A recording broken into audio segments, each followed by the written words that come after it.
Hello and welcome to this special series of episodes called 29 Days of Magic. During Black History Month, the month of February, I'll be interviewing a Black woman a day who's from business and entrepreneurship. You name it, I'm going to have a chat with her. The idea for this is to show off the amazingness of Black women throughout various industries. I hope you take a listen, like, share, review, and be inspired by these incredible stories. Take a listen. Hello, and welcome to this episode of the Reset Podcast. I'm your host, Laura Mignot, CEO of the Cultural Communications Agency, D-Flash.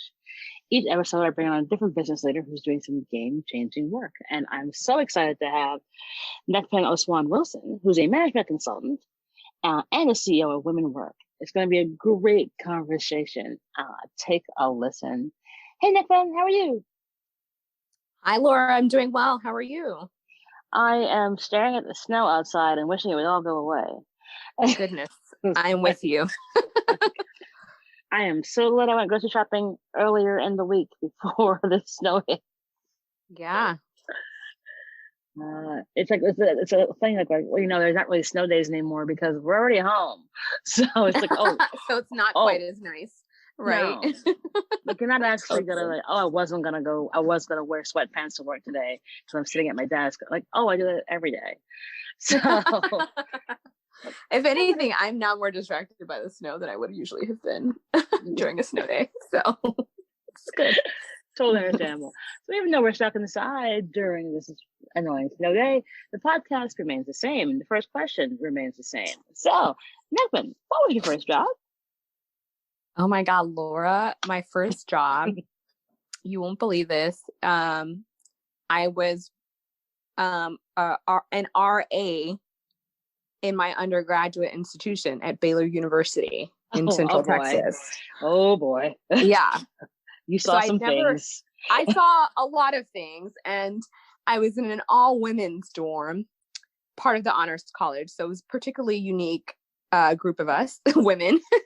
Mm-hmm. A lot of interesting learnings, development. I was also like one of maybe 2 Black women in the whole dorm. And so, oh my God, things like using the restroom to do my hair for hours and being able to go around at night with a bonnet had to really change just because I knew my fellow classmates would not quite understand it. you knew your environment. Oh my God. So was it for a year or was that for a semester? I did that for 3 years. Which is interesting, God. Right? One, it was really about, I think, serving community and growing as a leader. I'll tell you, there's nothing quite like being in a relational role like that, where you have to support people and sort of use your relationship influence to get stuff done, right? And build community. So I think everything I learned as an organizer started there, for sure. Wow. You also probably know how everyone's cycle gets to be the exact same date of the month. It is real. Because you're all in the same place. Because that was my Laura, that is real. It is real. It is verified. I can tell you that's a real thing. People sync up when they live together. Certainly. It is the wildest thing. I just remember being like, anyone have tampon? Oh, everyone does because everyone's on their period, right? At this particular moment. It's like, oh my God. Yeah. And all of you are out of your damn minds and everyone's got PMS to monstrous levels. Nothing like it. It prepared me for sorority life. I always tell my my actual line sisters, like, prepare me for sorority life, for sure. So like, you got all the information you could ever want to know. Yeah. I'm good.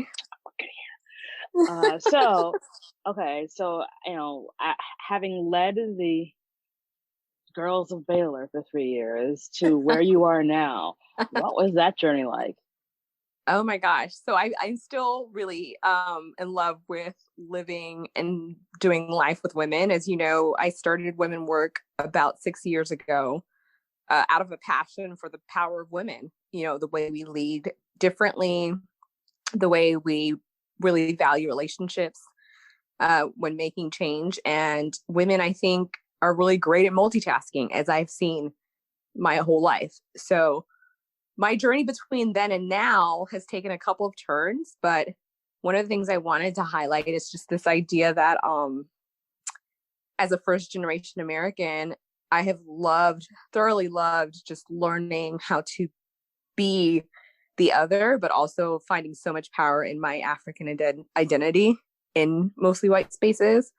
I founded Women Werk for Women of Color in order to embrace that and to celebrate it and to reclaim our unique perspectives in the world.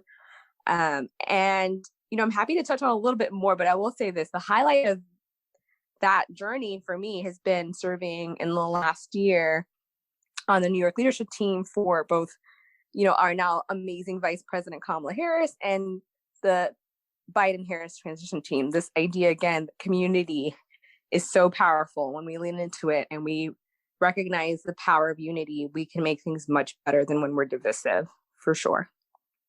And it's just so incredibly true. So, it's interesting. Like, so you founded Women Werk. Like, what was that sort of moment that you decided, you know what, I need to do something to help other women? Totally. I think that's a great question. One of the things that was a spark for me was the transition between graduate school and my first role in New York. I came to New York for my grad program at Columbia. I got to know some amazing women while I was there. And particularly for the women of color in my network, we felt we were kind of ill-prepared for some of the meritless conversations that can happen when people are getting hired. Things that are simply personal and informal connections over like actual performance or preparedness. Not to say that our colleagues, who were also getting, great roles and great offers were not intelligent. I think it just seemed like for them, it came a little easier. And I wasn't quite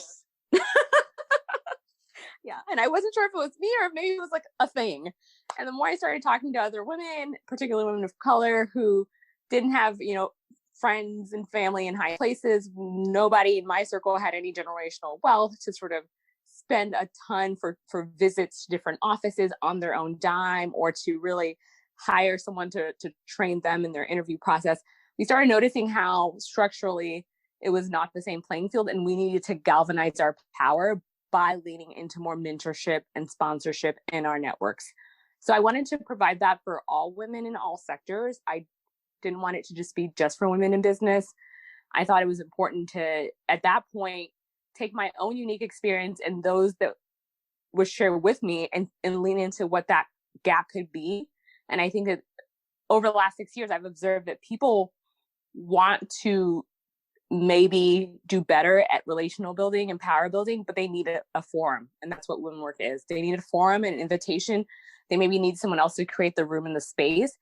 And it makes it that much easier for women to be collaborative and to think more strategically about our power. And that's what Women Werk offers. And so it's been really fun to be learning and growing as a nonprofit leader on how to create those programs and those spaces. Awesome. And, it's funny, like you gently glossed over like some of the differences of what it's like for us oftentimes when we're going through these positions. But I do think, in the spirit of helping people understand that, like, it's just weird. Like, you will get asked ridiculous questions versus your white counterparts who won't. And it puts you in these kind of odd positions. Like, how are you able to navigate that? Yeah, I think that one of the things that I'm able to share with my mentees now about interviewing and building connections with people is just this awareness that everyone operates with some level of bias, if we're honest. I think that for white men in particularly who typically hold leadership in the spaces that I'm operating in, they've been used to sort of building relationships easily and welcoming other men into their spaces easily. I think in a post-Me Too world in particular, I always challenge my mentees to learn more about the person they're trying to build power with in the leadership role and less so much about the different spaces, if that makes sense, right? It's easy to lean into the discomfort of being very different from everyone else. I've forced myself, and I try to encourage others, that there's a lot of win-wins in certain ways. So for me, I like sports. I grew up playing sports year round as a kid. So I will lean into a conversation about sports with a white man really quickly. You know what I mean? Just to find that commonality. And I think then you begin to unlock space to be able to have difficult conversations. I was on a conference, Zoom last night, talking about Black professionalism and building Black power in the workplace. And I started to just realize a lot of white people just don't know a person of color really intimately. It's just like not a thing. There's still segregation. Yeah. And there's some communities that are really, integrated and really collaborative. And I think in our generation, I'm really excited about like interracial relationships, because I think that'll potentially shift things. It's not going to do away with, racism. It's not going to do away with the white supremacy culture that we live in at all. But I think at that point, you start to realize how much people are similar and less so that we're different, because that's the thing that I think keeps white men in particular, particularly fearful, is this idea of like otherness being a scary thing and not leaning into those win-wins. So we have to do a little bit of the work to like communicate that. Like, I also would like to be a senior vice president or a C-suite holder one day. I also would like to grow this business. I'm here for the same, amazing reasons you're here. There's more that we have in common than what sets us apart. And that's the work, I think, day in and day out for us.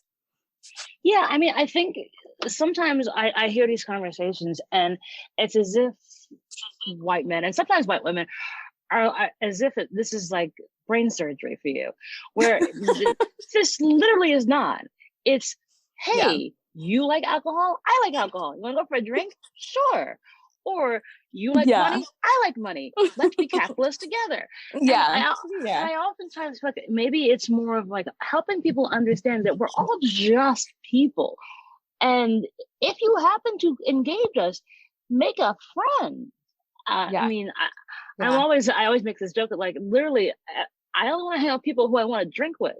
Because guess what ends up happening? They end up becoming my clients. I end up becoming their clients. Right. Or we end up helping each other and like, hey, let's team up and do something here. Like, but my best clients are the folks who like I met in business professional settings, and we had a rapport and just started a conversation. And 99% of them are white men. So like this isn't brain surgery. You can bond over your shared love of capitalism. And so for you at Women Werk, what are the kind of key pillars? Because obviously you want to promote the heck out of Women Werk so we can get more amazing women to come join. Yeah, Laura, thank you for the opportunity. Our key pillars are 3 areas that we see gender equity really needing to be dismantled. One is around systemic barriers. So systemic barriers looks like the pay equity gap, where people are allowed to pay a woman of color less than their white counterpart who's in the same role, responsible for the same outcomes, and performing, I would say, at or more credentialized than their white professional counterparts, right?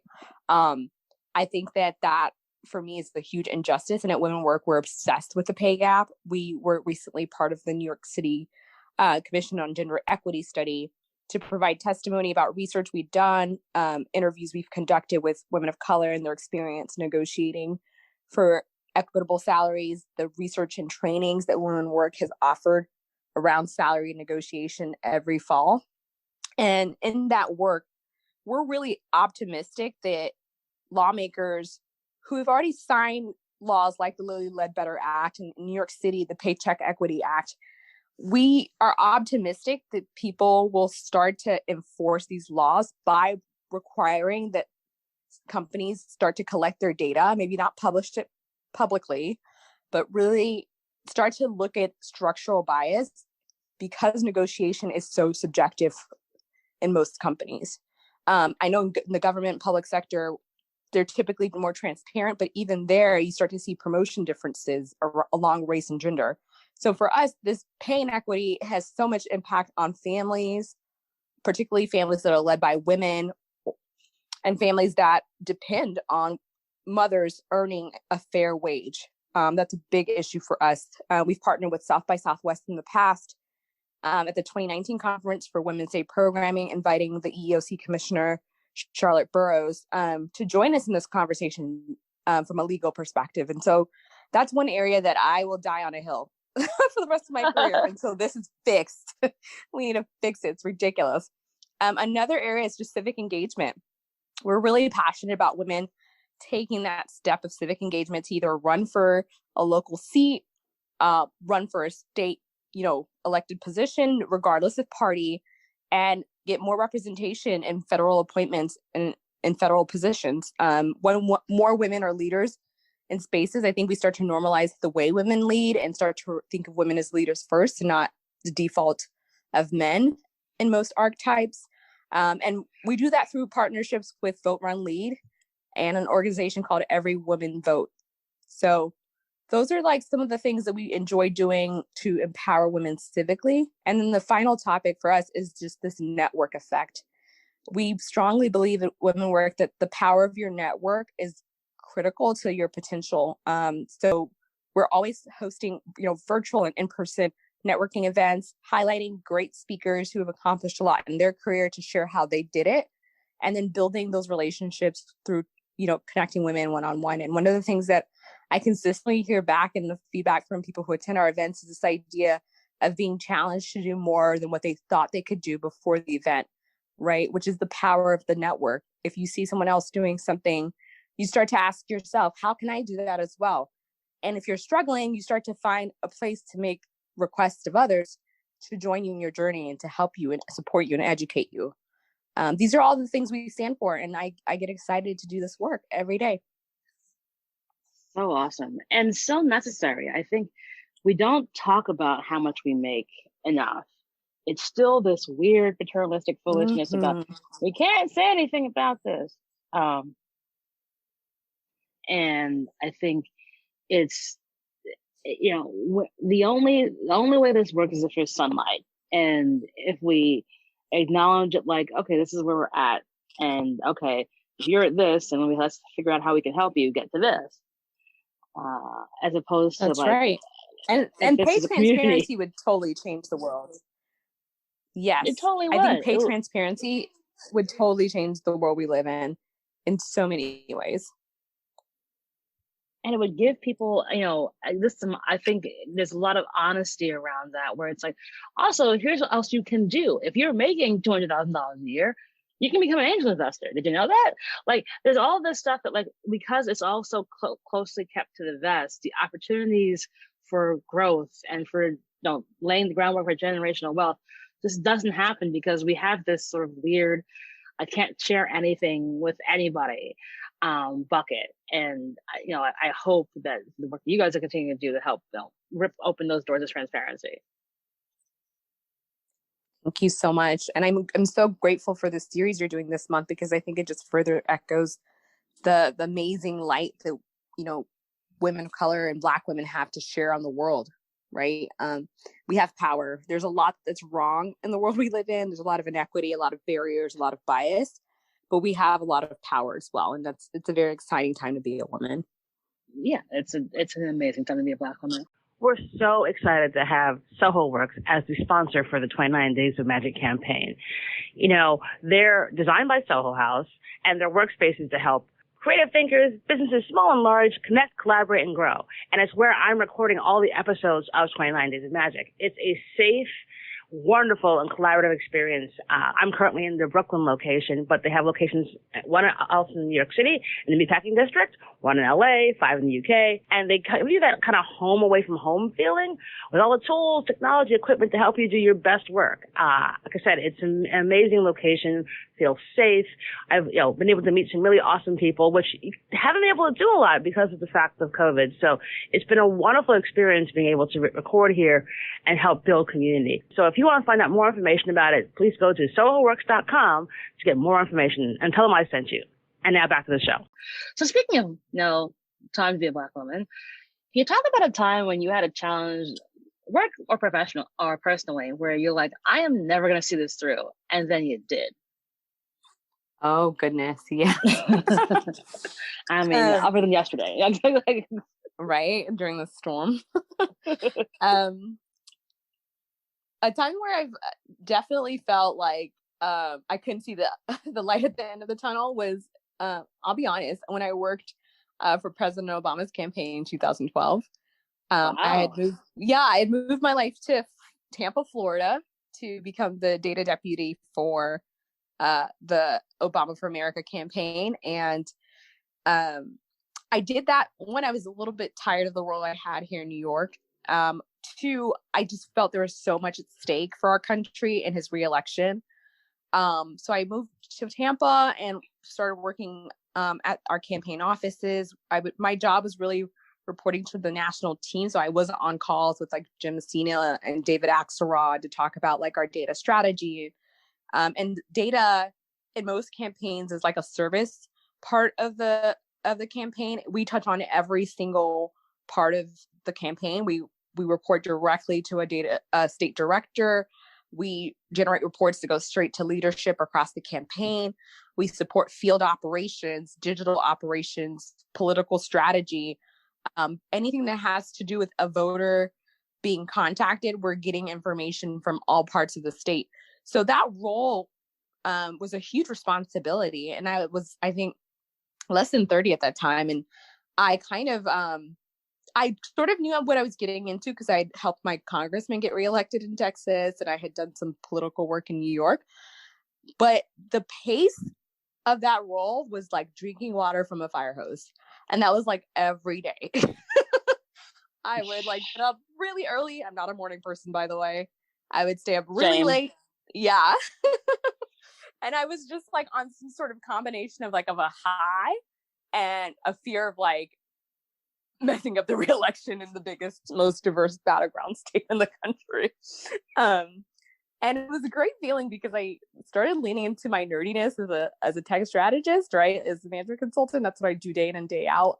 It was so much fun learning how to digest and mine and query data and build predictive models and give recommendations to so many stakeholders. That's where my consulting career first began. I'll be honest with you. I started realizing I love this stuff, this idea of consulting to different teams and giving recommendations and next steps. And that role just took a lot out of me. Like I think had maybe 5 days off, and I would come back to New York to be part of an organization called New Leaders Council for our fellowship during that year, and to see my then boyfriend. And so apart from that, like there was not a lot of room to do anything else. I maybe would get a run in a couple of times a week to keep my sanity, but that was about it. That was about it. It was it. It was really stressful, but it was great. And I will tell you, Laura, not only did we win and re-elect the president, which was the best part of that opportunity, I have made lifelong friends that to this day, I'm still in touch with. People who are doing great things in terms of change and impact. Almost all of us have started some organization of some form or another. We are still building the movement, through the Democratic Party. And that work, I think, set the stage for the youth swamp of our party. Whereas in the past, power was really with older, richer voters, let's be honest. And so I think at that point, we were more progressive. We were younger in our representation of what it means to be a leader making big decisions on a campaign. And at the time, I think President Obama's campaign was the first of its kind to use data and analytics in the way that it did, which is now the model for so many others who want to get elected. So that was really cool. And it was, as I said, in the middle of it, I was like, I'm not going to make it to election day. I'm going to die here. I'm not going to see the fruit of my labor because I'm going to be burnt out. I'm going to like not be able to sustain my wellness, but I did. And looking back on it, I would not have taken a single day back. It was totally worth it. Well, it's true. It's like when you're in it, you're like, oh my God, oh my God, oh my God. And then you're out of it. You're like, oh, okay.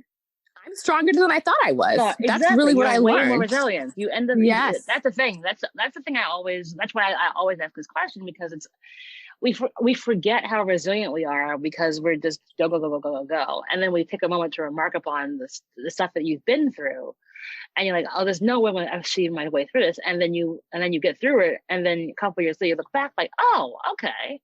Yeah. And I grew so much. Yeah. I learned so much about myself, about management, about people. Like, I'm really glad that I survived it. Us too. And so kind of thinking on a kind of a similar market lines, what do you think you'd tell 25-year-old you? Oh my gosh. So that's a great question. 25-year-old me was a little bit obsessed with marriage in a way that, if I'm honest with you, until I turned the curve until like 27, I was like, I don't really want that. Like, why did I like obsess about this so much? I'm Nigerian American, so culturally, you start thinking about marriage after college, right? Because our parents tell most Nigerian girls like men don't exist up until you get your bachelor's. Sorry, like stay focused on your schoolwork. I have heard that from my Nigerian friends. Yes, this is school is your job. That's your priority. You want to be educated. You want to be able to set yourself up for success in life. You don't need to necessarily be dependent on anyone, though partnership is a beautiful thing, right? Like this balance of like building out yourself and your identity first. And, when I turned 25, I was in a relationship, but I wasn't seeing it being my ultimate relationship. And I started panicking because I said to myself, like, culturally, again, am I going to age out? Am I ever going to find the right person? And I would tell my 25-year-old self that everything works out in the way it's supposed to. Whether you need to learn something or you need to give time for something to become an awakening for you personally, like, don't be anxious. And I think that level of, expectation, perfectionism, and like trying to be the best at everything was really making me feel down. And particularly around like relationship and management of my time, like I was obsessing around, either getting my partner to like me more or like navigating what I would do next. And it was just very unhealthy. And I think I would have told myself to just relax, because the person I ended up marrying is the perfect man for me. And we're both like past our 30s, but we both are much more mature than we were when we were 25. So it was a good thing, I would say, that it took so long. So yeah, I think one of the things that like, I would also just say for any women who are listening to this idea of partnerhood, it's better to wait and find the right person than to be miserable. So many of my girlfriends married right out of college, and like half of them are divorced. Not to say that that's the case for everyone, but this idea that most people actually do end up failing at marriage gives you cause to spend more time on yourself, right? And to spend more time reflecting on what you really value versus some of the cultural or normative things that, you were fed about who you are growing up. So very true. I feel like if I had gotten married which I almost kind of came close to when I was in my late 20s, yeah, that would have been a hellfire about 3 years later.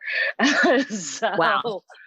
And so even though I'm single now, I'm much better me, and I kind of know what this me needs versus, yes. And I think that's a thing that we oftentimes don't realize. Like, no, you kind of have to grow into yourself. And yes, that takes time, and it takes time. It gives you a much better perspective on what you really want versus what you think you're supposed to have. And right. That is oftentimes is the thing that gets people to make the wrong decision, and then they look around and like, oh crap, I should have done that. Certainly. And, along those ways, it's like kind of to know yourself and understand yourself in the best ways possible. Obviously, this past year has been bananas. What are you doing for your self-care to navigate all this? Yeah, oh my gosh, your questions are the best, Laura. My self-care routine has ebbed and flowed, I'll be honest. When the pandemic started last spring, around March 2020 for my role, I don't know about you, Laura. I felt like it would be over in a matter of like a month or two. Like I thought, no, you did not think that? Okay. At all. I was so optimistic. I was like, oh, like I get to spend more time at home. I'll get to try out this work from home thing for a while. I was very excited. So my mood was totally fine for the first like 3 months. And then like it didn't end. We went into, in New York in particular, a time where something like 800 plus people were dying a day from COVID, and hospitalizations were well over 1,000, unseen for anything I'd ever experienced in my lifetime. So I started getting a lot of anxiety around that. and the fear of contracting COVID, of course we were staying in, and we were socially distanced, not going out. We were even on lockdown in our state, which I actually am grateful to the governor for, because I have friends in other states where there's not been any lockdown or restrictions, and the spread is just crazy right now. We learned the hard way in New York, and I'm really grateful for Governor Cuomo's leadership. The thing that hit me in terms of my wellness the most was just starting to realize how I was missing people in the office and missing my team. As an extrovert, not seeing people felt very, I wouldn't say miserable, but close to misery, if I could imagine it. And I started having to like talk more to my husband and my therapist about like what that meant for me and what was I going to need to do in terms of my activity to boost my mood. So for me, my self-care routine now, on the other end of that really like challenging time, includes being more active in the morning. As I mentioned, I'm not a morning person, so my habit is to stay in until I have a meeting. And I stopped doing that. I now get up, I go for a walk, I go for a run, I go to the gym, I make like meal prep for the day. I have to do something in the morning, and I have really also focused further on my prayer time and my meditation time in the morning, which prior to COVID, I was sort of spotty with, right? And that centering in the morning and also that movement in the morning helps me come alive, and my mood is so much better for the rest of the day. We've also gotten into the habit of Zooming with people we love the most instead of just texting and, doing one-off calls, so we can see people and like feel as close as possible. So sometimes the virtual happy hour is really the highlight of my week, which will sound cheesy to some, but I really depend on that. And so I'm just trying to be more attentive to myself, and then also attentive to my family members. A lot of people in our family are older. We have healthcare workers on both sides of our family. And so checking in on them, sending them care packages has also been a really good way of self-care, just to show more love and be an expression of my love of people. I didn't realize I was missing that. And so recognizing it and changing my habits has really been really good. That's so good. Yeah. Oh yeah. I assumed we would be stuck here for a year once this starts. Wow. I was like, well, because I'm in the events business. And so I was like, okay, this is a matter of trust. And are you going to trust somebody to go to an event where you could get sick and kill your mom or kill your kid? And like, a lot of people are kind of different with their ability to be cautious, right? Which you've recognized. I didn't recognize that. I didn't realize putting on a mask would be so controversial this year, Laura, or last year, Laura. I was like, what? What is going on in this country? Just little things like that. Yeah, because again, I work in events and I deal with crazy people on a daily basis. So I'm like, people are not gonna comply, and people are just not gonna, and there are gonna be people who won't comply, and there'll be people who are like, I am not risking this because people are stupid. Yeah. And so I was like, oh boy, this is gonna be weird. And it went all over the place, and everyone kind of had to find their kind of tribe and their group, and then those tribes and groups, definitely evolved over time. Like I remember doing a bunch of Zoom happy hours at the beginning. Then I was like, if you make me do a Zoom happy hour one more time. Yeah, I came on to the happy hours later in the game. Yeah, because it's you reconnect with folks, but like it is like finding your peace throughout this is necessary, because I think, people seem to forget that we're living through a pandemic. It is not normal. It's not regular working from home. Like I'm working from home because I cannot go to my office. I cannot travel and get on a plane. And I want to go to Miami this weekend. I can't do that. It's like COVID test. Where are you staying? And can you do this? Can you do that? And those are things we just never took. We took for granted previously. And I think, when we do come back, I think there's going to be a lot more reflection on how we interact with each other. And I hope that it leads to a whole new kindness, because we've all collectively been through something so traumatic together.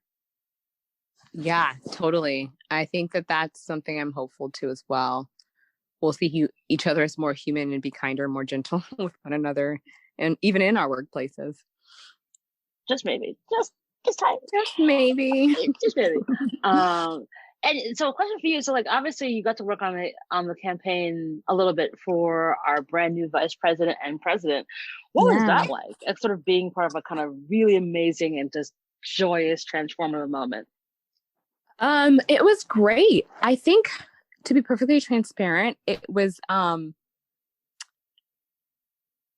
lot of joy, but also a lot of unexpected low points, I'll be honest with you.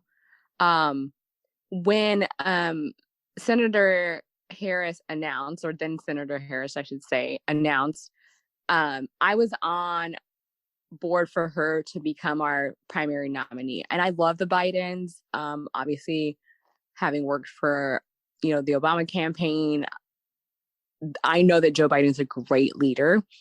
I just felt that it was time for our country to experience something different, in a way that was not like a Trump different, if that makes sense. Mm-hmm.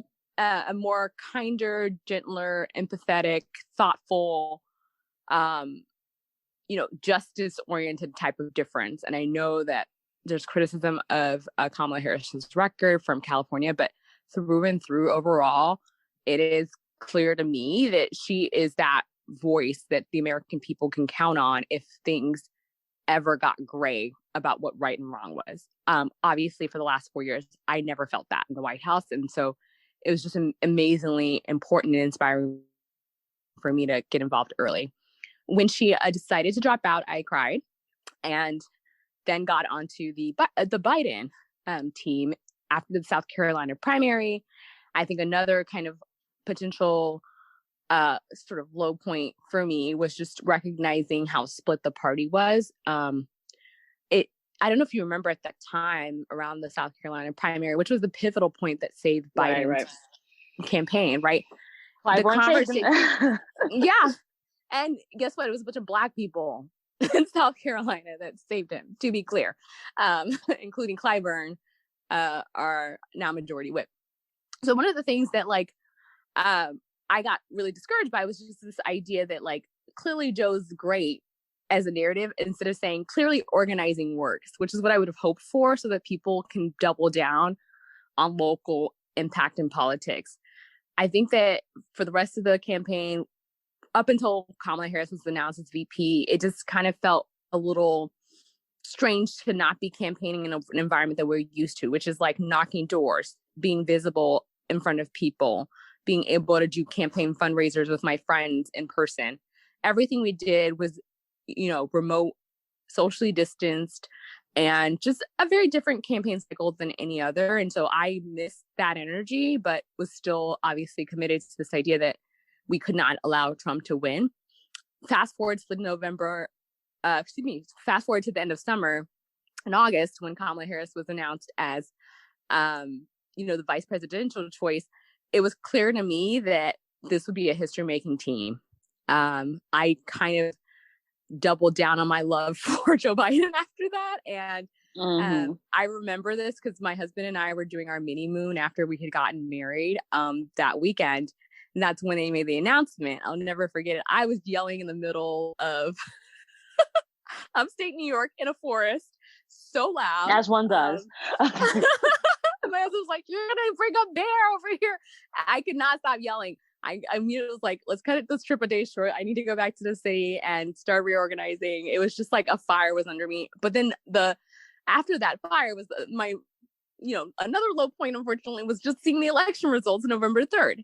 I don't know about you, but seeing how close it was really discouraging. In my mind, after 4 years of Trump, I thought we would have been different. But then, we see that we won, but January had the crazy attacks on the Capitol. And I was just reminded of how much more work we have to do. And that's really where it ends for me. This idea that I think both, obviously President Biden and Vice President Harris know that there's a lot of work to be done to repair this country, not just because of COVID, not just because of the economic downturn that's disproportionately impacting women, but also because there's a lot of people out there who are just not of the same mind that everyone deserves to be in this country. Everyone needs to be equitably respected, and that everyone has a vote that matters. I mean, let's be honest. There's certain people who just want their party to win, and that's crazy to me. I don't think Democrats would ever say something like that, let alone, No. charge the Capitol to prove that point. Crazy. So that was, the cycle of this year and last for me. It's a journey. I'm so excited to see what the first 100 days will bring. I think the work done so far is a great indication that we finally have a leader and commander-in-chief who gets it and is going to put the people first, not the politics. Yeah, I'm so excited that we have science back in the White House because pandemic is necessary requirement is science, and we also have empathy and but also sheer joy. I think the thing I love about our wonderful new vice president is that I think many times in business, oftentimes we're told you're not supposed to smile. Yeah, or have joy, right? Like this seriousness don't, is it. You have to be stone cold face and and not have joy for what you're doing and not have happiness. Like that's the only way you can be if you're an icy cold bitch. And she is now the second most powerful woman. She's the most powerful woman in America, and she's second and most powerful person in the country. And she does it with joy and laughter. And when she's serious, her looks will cut a bitch. It doesn't discount that. So I hope that that's a thing that a lot of young women especially see, that you don't have to renounce the fun and good parts of who you are to be successful. You can still be a nice, good person who likes a good laugh. But also be serious when you need to be. There is nuance there, and you can actually use it. So I'm excited for what the future holds for them all. Me too. And can I tell you one more thing that was a highlight for me in terms of the transformation? I think, as I mentioned earlier, I'm an AKA, and our sorority, I think. Sorry, I'm gonna take this moment. Go for it. Our sorority was, instrumental in her win. I mean, not only in organizing, Black women, because we are the backbone of the Democratic Party. Let's be honest. Black women are the most reliable voting base. We give the most. We volunteer the most. Right. And so being able to show that through her election and galvanize, all AKAs, all Divine Nine organizations, if I'm honest with you, in terms of the political and the social and the financial capital we have, was really beautiful to watch. I think that this was the first time we had such a candidate who, I think Obama was inspiring in terms of hope and change and pushing barriers of what we thought was possible for Black leadership. But I think Kamala Harris does a lot of community building in her interactions with Black communities. She's present. She's very persuasive. She knows her stuff, but she, like you said, has the joy and the camaraderie and the sense of community that I think we might not have had a chance to see because Obama had to be perfect for white people in his tenure. She leads differently, and it's beautiful. I really appreciate it. Yeah, I mean, I think that's a really awesome part about it is that she does not give a damn if she's wearing her Chucks or she's wearing her Timbs or whether she's wearing her heels or a Pirate Moss coat. And I think that's a new sensibility that I get, especially for Black women, that you don't often see, because again, we have to be perfect. Right. Straight hair, perfect, be coiffed and nary a move out of place. And she's just like, yeah, no, that's not what we're going to do here. I'm going to do my little happy dance in the rain. I'm not going to get my hair wet, but I'll just happy dance in the rain. Because, still Black woman. But I think,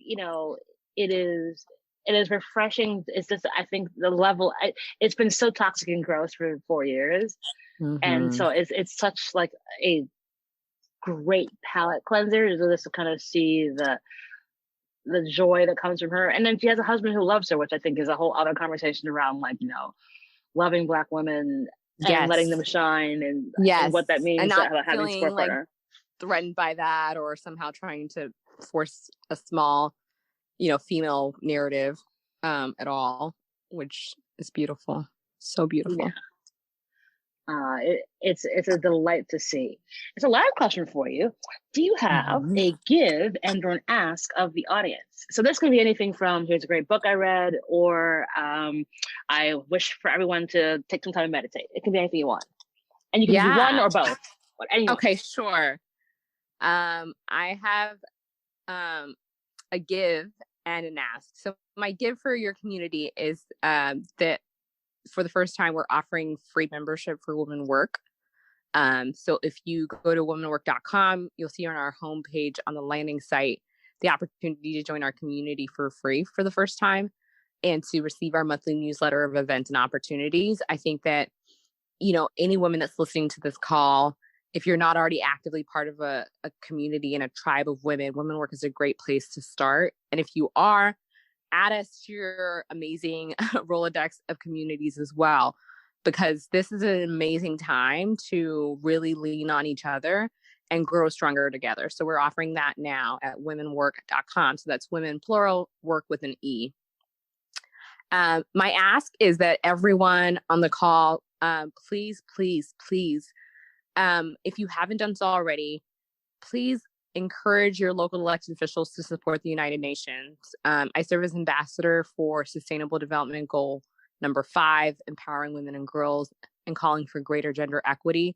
And in the last 4 years, the Trump administration has really dismantled our international relationships in a way that makes the UN particularly vulnerable, not only from a funding perspective, but also from a trusted and verified community that we need globally. And I think it's one of the threats that we don't talk about enough as Americans, to understand the importance of allyship across the globe. So if you haven't, spoken to someone who's an elected or maybe gone to the United Nations Association website in a really long time to learn more about what the UN is up to, what we're doing, one of the things I spend my time is organizing and advocating for more Americans to really understand what the UN does, its important role across the globe, and also the important role of us as civil society to get people who are in power to fund and support the UN and continue to have us be the moral leaders that we are through action, not just words alone. So that's an ask that I would